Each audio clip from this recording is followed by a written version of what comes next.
Here is one of the smartest people that has ever existed in Silicon Valley. India produced Professor Rajeev Motwani. All Indians must know about him. Rajeev Motwani is sort of a legendary character in startups led by technical insight. The entrepreneurs in Silicon Valley that he has influenced and helped and mentored is in the hundreds. I met Rajeev and Asha soon after the founding of Google. Rajeev was Larry and Sergey's professor. Sergey, Brin, co-founder of Google, said whenever you use a piece of technology, globally anywhere, there's a good chance a little bit of Rajeev Motwani is behind it. Right. That is true. So you have been investing in this US-India corridor for the last, I would say, 20 years now? Our way of making sure that bright young people with serious entrepreneurial energy and chutzpah and sales skills are getting exposure along with our network. It's important that Indians come in large cohorts and get to know the ecosystem here. That's what we are investing in. So my hope is that more people from Silicon Valley will wake up and say we need to have influence as Indians. How can we be better communicators between US and India? How can we be part of this corridor?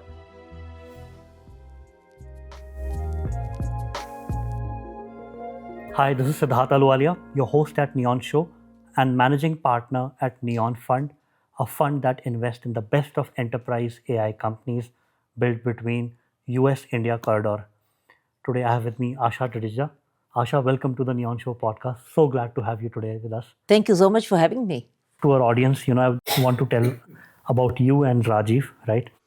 You are the founder of Motwani Jadeja Foundation. And you and Rajeev have been the founding stakeholders of Google, right? Your late husband, Professor Rajeev Motwani, mentored Google founders, Sergey and Larry. And he co-authored the PageRank paper. And it's very proud for India that, yes. Among the best technologies in the world that has changed the world, right? We have an Indian who built or contributed to yes, that technology. Yes, the DNA of Google is Rajeev Motwani. That's the DNA. And every Indian should know that. Yeah.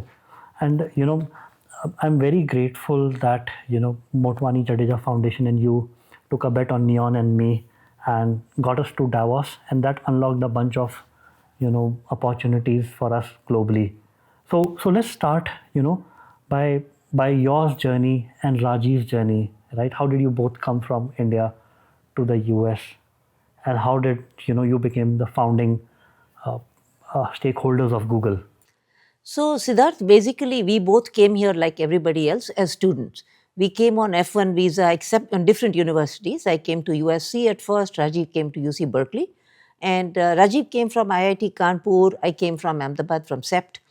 And I was studying urban planning. Rajeev's PhD work was in computer science. And we both actually met in UC Berkeley in grad school. And we, at some point got married in 1990. And Rajeev had an offer from Stanford at that point to be teaching computer science. He had already joined as an adjunct faculty at that point. And then he was on tenure track, got tenure. And, we've been a Stanford family since 1989, actually. And right from there on, how did Google happen is a different story. I think Rajeev's work in fundamental computer science, in theoretical computer science, has led to many algorithms, actually, one of which turned out to be PageRank and anchor text. And those two algorithms powered the search that ultimately became Google. It was also a paper before it became Google. And so Rajeev got founder shares in the company. And I think it was 4 or 5 people only that got founder shares, apart from Larry and Sergey. And of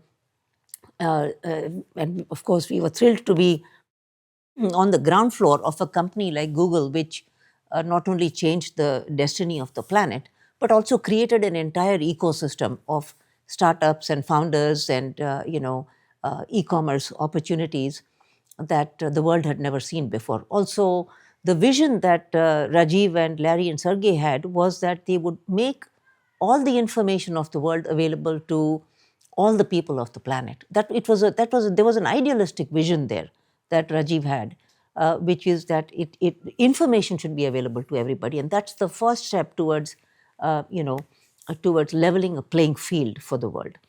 And I think that noble vision is what really created that the enormity and the reach of Google as a search engine. But how did Google form during that time? And what role did Rajeev play in the entire formation of Google? So first they wrote the paper, right? The PageRank and anchor text algorithm. It was their PhD paper. It was a PhD paper, and they were all authors at that time, and they knew that they had a search engine. But remember, this was a search engine which was like 12th or 13th. So there were many more search engines already there, right? So I think they had gone to Vinod Khosla at one point and said that, look, we have a very interesting search engine which is, which is churning out best search results. And this time it was only released on Stanford campus, but the results were excellent. And I have a feeling that Vinod had made an offer to buy out this, budding little search engine for $500,000 or something, And people were tempted at that time because nobody had the money in those days. And, people were like, okay, $500,000 is a lot of money, why not take it, right? So, wo bhi tha thoda. But that said, I think the company never considered, selling out, and ended up incorporating the company and, getting small seed capital from Andy Bechtolsheim, Ram Sriram, Andy Cheriton. David Cheriton was also, Professor Cheriton was one of the seed investors. Rajeev was not a seed investor, he was a founding stakeholder. So they gave him shares, as a founder. And the journey was that once the company was incorporated and they had, 8, 9, 10 people, they moved to 165 University Avenue. If you go there, you should go get a coffee there, actually, because it's really a nice, there's a cafe right there. That's where the company started. And that's where they had an office with, 20 people or so. And Raji would go there and they would all be talking. The algorithms, search algorithms was their main topic of discussion in those days. And also they were, another topic of discussion in those days at 165 University Avenue was, buying those servers from Fry's Electronics shop. They used to buy those servers, put them together in a stack, put it in a closet and wire them up. And there used to be a lot of excitement about it. People would, they would call Rajeev and say, come quickly because we have this thing running now. It's a very techie, very nerdy thing to do. But those were the days of innocence, right? When, they were so thrilled that people were beginning to use their search engine. And once they released it from Stanford campus, that even the outside world loved it. And it was only word of mouth. They never advertised it. And people loved it. So that was the excitement in those days.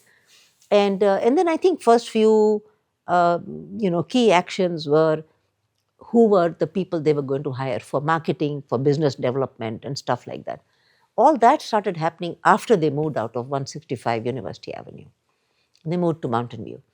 And, I just want to highlight one part that Sergey, Brin, co-founder of Google, said about, the late Professor Rajeev Motwani. Today, whenever you use a piece of technology globally, anywhere, there's a good chance a little bit of Rajeev Motwani is behind it. Right, that is true. And this is true even in AI, which I did not know. But people tell me now, because I'm not that tech savvy, but people tell me now that even in the AI, the foundation, models of AI, it's Rajeev's mind that's at work. We are fortunate that, that India produced Professor Rajeev Motwani. We should be proud of him, that, and all Indians must know about him. And once Google went public, we were also actively involved in the whole Google ecosystem. A lot of people who might be leaving Google as co-founders of some other company would first come to Rajeev for investing. Rajeev was also one of the first investors in PayPal. And we, both of us together, ended up investing as angels and venture capitalists in about 200 startups. We set up our own small little venture fund called Dot Edu Ventures, which was focused on investing in computer science and EE faculty across the US, most of the US universities. And so a lot of postdocs, faculty, and even Stanford and other PhD students approached us when they were doing fundraising, seed round.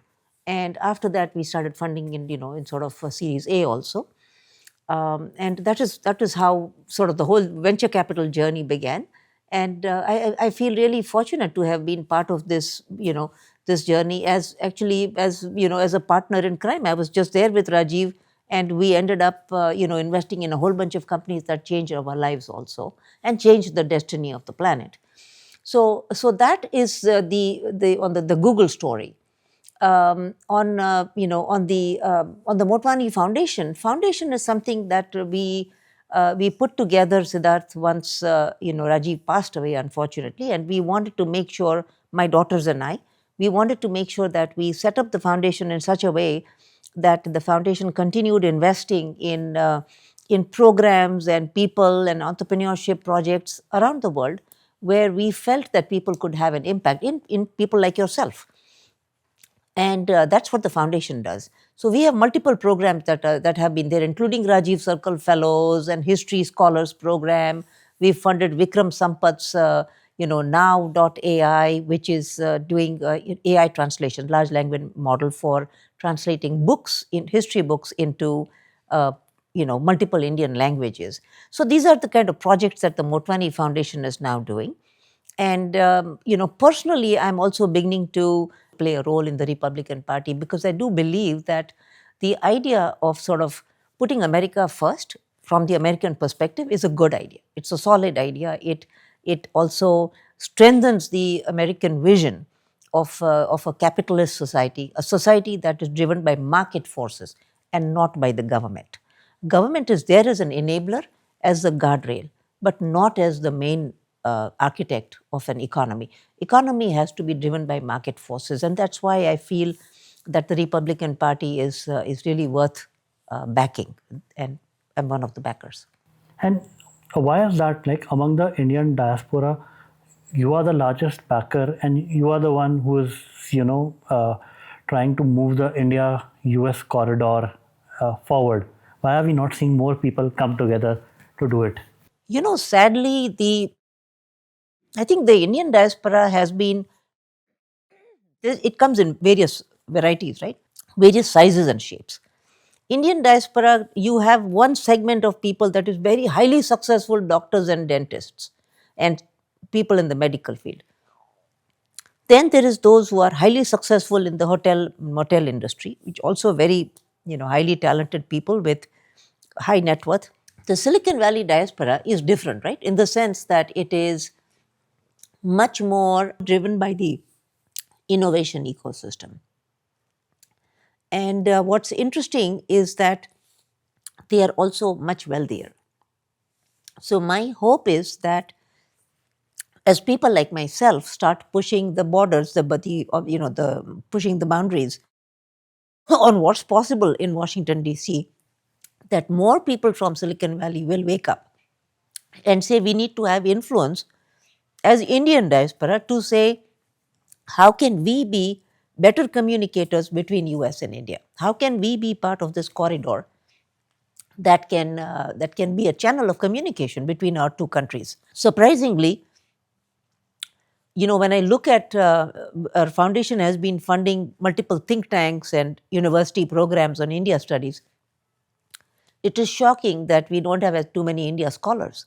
In the think tank world, I've been looking for India scholars to support. There is a handful, 3, 4, 5, while the Chinese would be 500. So the thing is that we have such a disparity in the number of scholars that we have even in the think tank world, or the number of professors studying Indian political economy. We have a lot of Indian professors studying engineering and computer science. Sure. Chemical engineering, sure. Business, sure. But we don't have people studying policy, political economy, statecraft, and security. We need that desperately. So that's what I'm hoping, that more and more of this will happen. In the Washington, D.C. circles, do we have influence? Absolutely not. The Indian diaspora has not been investing as much as we could. I think it will happen. But right now, there is, except for a few of us, there aren't too many people. And it will happen, though. I think I'm the first one, probably one of the first largest donors in the Republican Party. And I've been working pretty closely on supporting initiatives that, support things that are dear to J.D. Vance and President Trump and so on. And I think it will continue. I think we'll see more and more of this happening. One important thing that I want to bring to your attention is that a lot of the Silicon Valley is shifting rightward. A lot of Silicon Valley used to be left. It came to the center. After the Biden administration, for some reason, I think the Silicon Valley as a whole started shifting to the right in terms of values, conservative values of saying less regulation, less big government, and more freedom for the tech sector to do what it needs to do, which is innovate. So that's one thing. Along with the Silicon Valley, I'm also seeing a movement of the Indian diaspora moving to the right slowly. 70% of Indian diaspora people normally vote Democratic and 30% Republican. I think we'll start seeing a shift now. It'll be more like 60-40. 60 Democrat, 40 Republican. So there is a shift happening. And I think it could be driven by values, of less regulation. And why do you think the current Republican policies, which used to be pro-India for the longest period of time, now have shifted to be, 25% tariff on India? Today it became 50% just because India is buying Russian oil. So the best way for India to present this scenario to the rest of the world should be that we are a peace builder. We are a peacemaker between Ukraine and Russia. India is the only country that has its foot in the door open with Russia and with Ukraine. We have a good relationship with Russia. We have a good relationship with the US and with Ukraine. And in fact, even with China. So what the Indians need to do is play up that strength that we have as a peace builder in the region and talk about it more than just the oil. Oil, yes, we'll continue buying. We are a poor nation. We need the energy. And if we can get cheap crude oil from Russia, why not? But that doesn't mean that we will not buy LNG from US. That doesn't mean that we will not buy more weapon systems, more sophisticated weapon systems from US. We should reassure US about this because US is a very important trade partner and we, India, is extremely important to the US as a strategic partner in the Indo-Pacific. So yes, I think we need to make that bargain, and I am confident that Prime Minister Modi and his team will be back to the negotiating table soon. So as part of your life journey, right, I believe you and Rajeev started investing together roughly with the advent of Google, and 1999 you formalized it. And then large part you spent, investing and developing the ecosystem. Starting 2012, you started, your journey beyond tech and started focusing a lot on how to make sure the Indian talent gets a lot of opportunities. Talk about, how you are splitting your time between your various initiatives today. Right. So I think, so with the Rajiv Circle Fellowship and the Davos Fellows programs and so on, all these things that we have are our way of making sure that bright young people with serious entrepreneurial energy and chutzpah and sales skills are getting exposure along with our network in places like Palo Alto, at the TICON, in places like at the World Economic Forum, or in places like the UN General Assembly. It's important that Indians come in large cohorts and get to know the ecosystem here. That's what we are investing in. And we are seeing, enormous benefits of these small gestures. And these are, relatively speaking, minor investments. These are not major, sort of even cost outlays. But having that confidence of showing up in Silicon Valley from India when you've never been here before, or for people to come with me to Davos for the first time, or come with me to the Aspen Security Conference for the first time. I think these things open one's mindset to what the possibilities are. There's confidence building, and Indians are extremely good at building networks.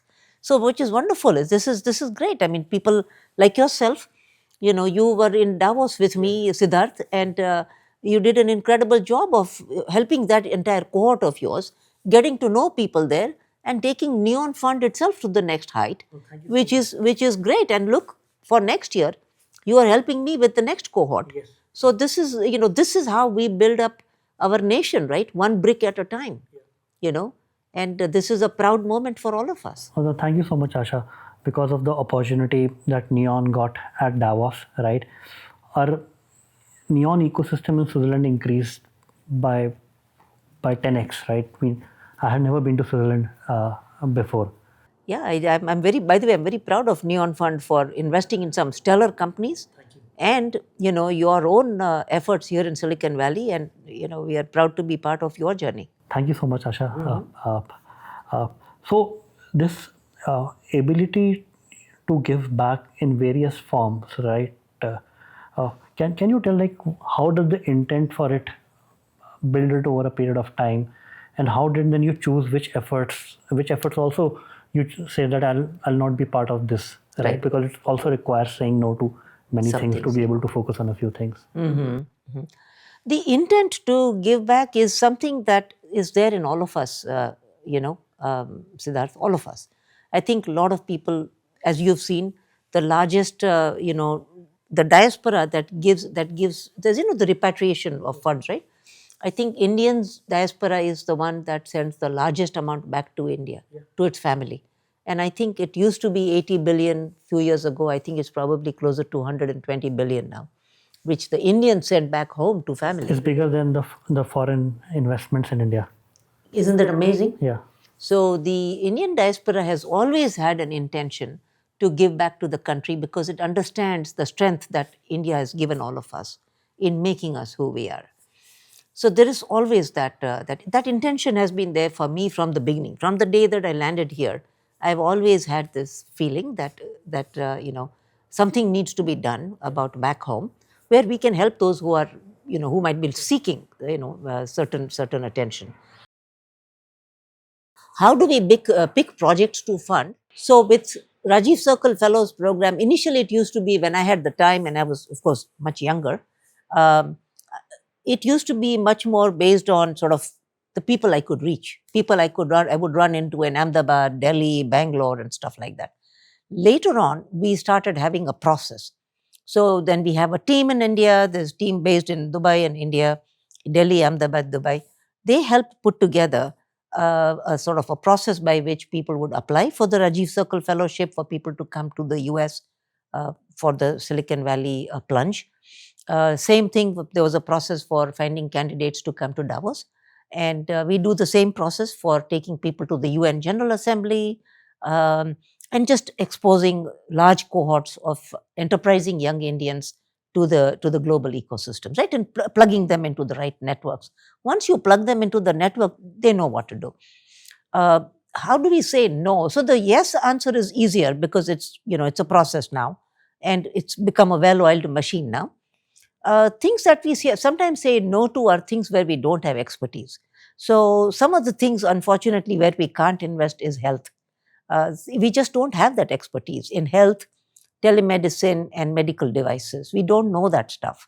So there are times when I see very promising projects, but I don't know how to evaluate them, and we don't do health. But yeah, no, I think these are all projects that we are super excited about, and I think this is a very opportune time for all of us, those of you who are entrepreneurs in India, and those of us who are here in the US, to remember that we are critical parts of this corridor. We are the ones who are forming this human chain that is this corridor between two great nations, two great democracies, irrespective of who the leader is.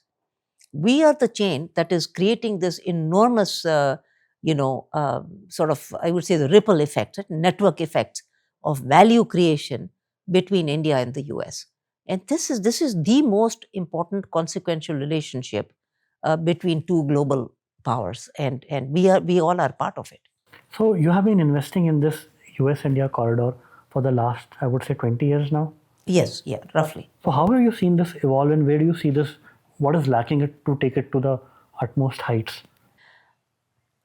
Look, I've had some views on this, and I've tweeted about them many times before. My view right now is that the obstacles are the greatest on the Indian side.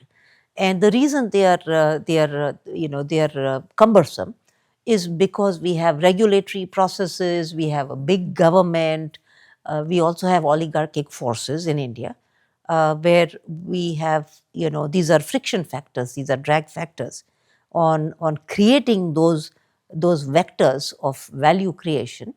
If there was more freedom for people to be enterprising and to grow in a global economy kind of a thing, I think we would have much more much faster growth of the Indian economy. So, and I keep seeing genuine intention of the Prime Minister wanting to have India reach a $30 trillion size of the economy. But then the government needs to get out of the way. We have a bureaucracy which is extremely bloated. We have the civil service, which used to exercise a lot of power on the business sector earlier. It is reduced now, thank God. But these regulatory barriers do need to go. There's a study, Siddharth, that came out, which I want you and your viewers to read. It's called Jailed for Doing Business. It was done by ORF, Observer Research Foundation in Delhi. Look at the 6,000 regulations that companies have to face. And some of them have, unfortunately, they also have police action. So, for example, if you don't meet certain standards in your startup, there could be police, jail. You could go to jail. This is not true in US. In US, there is freedom and there is also penalties which are financial, but you don't go to jail. In India, these are huge obstacles, and people get scared. Sometimes the best entrepreneurs move to Singapore. I mean, remember, the top Indian entrepreneurs come to the US. Yeah. They come to the Valley, right? The second tier ends up going to UK or maybe Dubai or something. Some also go to Singapore because they want to be close to India. But we are losing, this is our brain drain. We are losing the best people because they don't want to be having to deal with regulations and cumbersome, obstacles to business. So this is something we need to take very seriously. Indian government needs to get out of the way. Asha, during my time at Davos and when I was with the entire group, right? So there were discussions on, how did you build this foundation, and also Rajeev's legacy, like what kind of person Rajeev was. So if you can describe Rajeev more, for the people who are part of foundation and beyond also. Right. So Rajeev came here as a PhD student in computer science, and as a personality, Rajeev was, well, first of all, incredibly popular. Okay. He was one of the top teachers. Okay. So at Stanford, his ratings as a professor were some of the highest in the department, computer science. He was very liked by everybody. Rajeev was also a good guitarist, apart from being a theoretical computer scientist and a deep mathematical mind. He used to play the guitar, he had a band, and was an incredibly good father and a husband and a son to his parents who are from Delhi. And but I think Rajeev's main interest after, especially after the internet was born, actually, was helping entrepreneurs who were tech savvy figure out what is it that they were building. He was very interested in working with startups.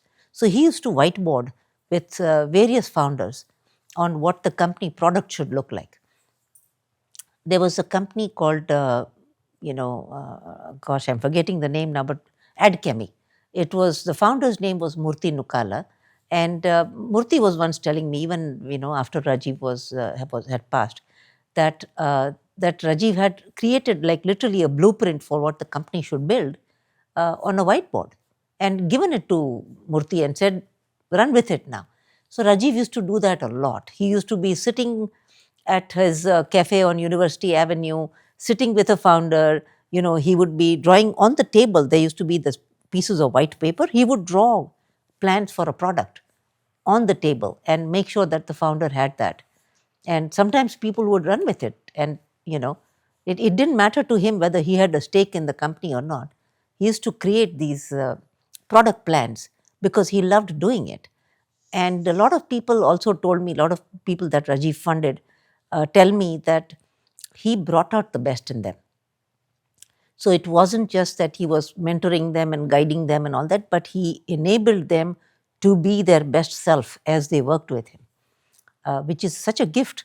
Many of us don't have that, you know. Thank you so much. You are carrying that values forward. And, So, you know, you brought us out on a global stage in Davos. So we'll be eternally grateful to you and Rajeev for starting this culture. no, that's it's thanks. You know, it's very special that he had that. So you know, yeah. Yeah. But thank you so much, Asha. Thank you, Grateful Siddharth. to doing this podcast with you. Thank you. And, Yes. And grateful that we could, get the incredible work that you are doing throughout this medium. Thank you so much, Siddharth. This is good. It's been wonderful getting to know you. So thank you. Thank you.